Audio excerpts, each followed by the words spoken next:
نحمدہ و نصلی علی رسولہ الکریم۔ ایک سوال ہمارے پاس ہے کہ باغ فدق کے معاملے میں حضرت سیدہ فاطمہ زہرا رضی اللہ تعالی عنہا کے حوالے سے ڈاکٹر اشرف آصفی جلالی صاحب نے کہا کہ ان سے خطۂ اجتہادی ہوئی، تو ہم سے سوال یہ کیا گیا کہ خطۂ اجتہادی ان سے اس معاملے میں ہوئی، یعنی باغ فدق کا جو معاملہ یعنی مطالبہ کیا تھا، اس معاملے میں ان سے خطۂ اجتہادی ہوئی، یا پھر وہ جو ناراضگی کا معاملہ تھا یعنی وہ ناراض ہوگی، اس معاملے میں ان سے خطۂ اجتہادی ہوئی؟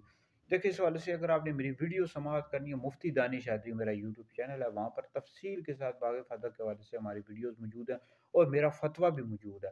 بھائی، سب سے پہلی بات یاد رکھیں، ڈاکٹر اشرف آصف جلالی صاحب نے یہ بات کہی کہ وہ مانگ رہی تھی تو خطا پر تھیں، تو یہ جملہ سیدہ پاک کی شان کے لائق نہیں، درست جملہ نہیں ہے، ٹھیک ہے جی۔ اور اس کی کوئی بھی اہل سنت کا جو عالم ہے، کوئی بھی، چاہے پاکستان کا ہے، انڈیا کا ہے، کسی بھی ملک کا ہے، اہل سنت کا عالم، وہ اس کی ہرگز ہرگز بھی تائید نہیں کرے گا کہ یہ سیدہ پاک کی شان کے لائق نہیں ہے۔ اور اس طرح کوئی اگر حضرت سیدہ ام المومنین عائشہ صدیقہ رضی اللہ تعالیٰ عنہ کے لیے جملہ بولے، اگرچہ انہوں نے رجوع کر لیا تھا مولا علی پاک کے جب مقابلہ آئی، رجوع کر لیا تھا، پھر بھی ہم اس کو مناسب نہیں سمجھیں گے کہ یہ بھی جملہ ام المومنین کی شان کے بھی لائق نہیں ہے، ٹھیک ہے جی۔ تو بہرحال اس جملے کی ہرگز کوئی تائید نہیں کرتا۔ باقی انہوں نے جو کہا جی میری مراد تو خطۂ اجتہادی تھی، تو میرا فتویٰ اس حوالے سے موجود ہے یوٹیوب پر کہ راجع قول یا مفتہ بھی قول نہیں ہے، اس پر فتویٰ نہیں ہے اہل سنت کا، ٹھیک ہے۔ ہاں، بعض مفسرین نے، محدثین نے لکھا ہے، لیکن وہ راجع قول نہیں ہے۔ اگر ہوتا تو ضرور بضرور اس پر فتاوی جات موجود ہوتے۔ اعلیٰ حضرت امام علیہ سنت نے فتاوی رضویہ کی 30 جلدیں اور ایک فتویٰ بھی اعلیٰ حضرت کا، اللہ کا شکر ہے میں نے فتاوی رضویہ کا مکمل مطالعہ کیا ہوا ہے، ایک فتویٰ بھی اعلیٰ حضرت نے اس حوالے سے نہیں لکھا، اور نہیں لکھا کہ ان سے خطۂ اجتہادی ہوئی۔ اگر راجع قول ہوتا تو غیر مفتہ بھی قول ہے، تفردات ڈاکٹر صاحب نے پیش کر دیے، اقوال پیش کر دیے۔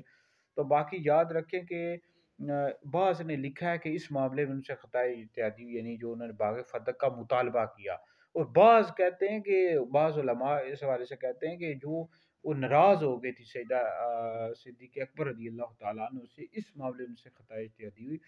تو جو پہلا قول ہے کہ ان سے باغ فدق کے معاملے میں خطۂ اجتہادی ہوئی، تو یہ جمہور اہل سنت کا موقف نہیں ہے، راجع قول ہی ہے، ہم نے فتوے میں بھی لکھ دیا ہے۔ اور باقی جو دوسری بات ہے کہ بعد میں ناراض ہو گئی تھی، تو صحیح موقف یہی اہل سنت کا کہ وہ ناراض نہیں ہوئی تھی، سیدنا صدیق اکبر رضی اللہ تعالیٰ عنہ سے وہ راضی تھی۔ تو باقی وہ وقتی طور پر ہوتا ہے کہ وہ بشری تقاضے کے مطابق وہ اور دوسری ایک اور بات یاد رکھیں کہ ناراضگی کی دو صورتیں ہوتی ہیں۔ ایک یہ کہ آپ کسی کو تکلیف دیں، شرعی طور پر کسی کو ناراض کریں، تکلیف دیں، تو پھر آپ پر لازم ہے کہ آپ اس سے معافی مانگیں۔ سیدنا صدیق اکبر رضی اللہ تعالیٰ نے اپنی کوئی بات نہیں کی، انہوں نے نبی کریم علیہ السلام کی حدیث پیش کی ہے، ٹھیک ہے جی۔ اور وہ جو حدیث تھی وہ خبر واحد نہیں ہے، بعض کہتے ہیں جی خبر واحدہ، وہ کئی اور صحابہ کرام علیہ رضوان سے بھی یہ حدیث آئی ہے کہ انبیاء علیہ السلام درم و دینار کا وارث نہیں بناتے، انبیاء علم کا وارث بناتے ہیں۔ یہ خبر واحد نہیں ہے، اور صدیق اکبر رضی اللہ تعالیٰ عنہ سے ہرگز بھی خطا اجتہادی نہیں ہوئی اس معاملے میں، ٹھیک ہے جی۔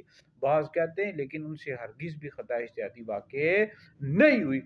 تو لہٰذا وہ ناراض وقتی طور پر، تو ناراضگی کی دو صورتیں ہوتی ہے۔ صدیق اکبر رضی اللہ تعالیٰ عنہ نے ان کو حدیث سنائی، دین کی بات بتائی، تو اس پر وہ بشری تقاضے کے مطابق اگر ناراض ہو گئی، بعد میں راضی ہو گئی تھی، یہ اہل سنت کا موقف ہے۔ اور آپ کی نماز جنازہ بھی امیر المومنین افضل البشر بعد الانبیاء حضرت سیدنا ابوبکر صدیق رضی اللہ تعالیٰ عنہ نے پڑھائی ہے۔ تو لہٰذا یہ اس حوالے سے بھی اختلاف ہے۔ تو بہرحال یہ ہے کہ یہ راجع قول نہیں ہے، جمہور کا قول نہیں ہے کہ ان سے خطۂ اجتہادی ہوئی، ٹھیک ہے جی۔ اہل سنت کا اس حوالے سے موقف یہ ہے کہ اس حوالے سے سیدنا صدیق اکبر رضی اللہ تعالیٰ عنہ نہ غاصب نہ ظالم، ٹھیک ہے جی، یعنی انہوں نے اس کو غصب نہیں کیا اور نہ ظلم کیا باغ فدق کے معاملے میں، جو حدیث تھی وہ پیش کر دی، اور سیدہ پاک رضی اللہ تعالیٰ عنہ نے اس کو تسلیم کر دیا، ان سے خطۂ اجتہادی اس معاملے میں نہیں ہوئی۔ یہ مفتہ بھی قول نہیں ہے، جمہور کا قول نہیں ہے، تو اس حوالے سے پریشان ہونے کی ضرورت نہیں ہے۔ ہاں، ڈاکٹر اشرف آصف جلالی صاحب گمراہ نہیں ہے، نہ ہی اہل سنت سے خارج ہے، اس طرح وہ علماء جن کا موقف ہے کہ ان سے خطۂ اجتہادی نہیں، وہ بھی گمراہ اہل سنت سے خارج نہیں ہے۔ تو اس مسئلے کو عوام میں نہ اچھالا جائے، کیونکہ روافظ شیعہ بدبخت یہ خلفائے راشدین پر لعن طعن کرتے ہیں، ان کو برا بلا کہتے ہیں۔ ویڈیو سنے، دیگر لوگوں تک پہنچے، آپ لوگوں کے لیے بہت بڑا صدقہ جاریہ ہے۔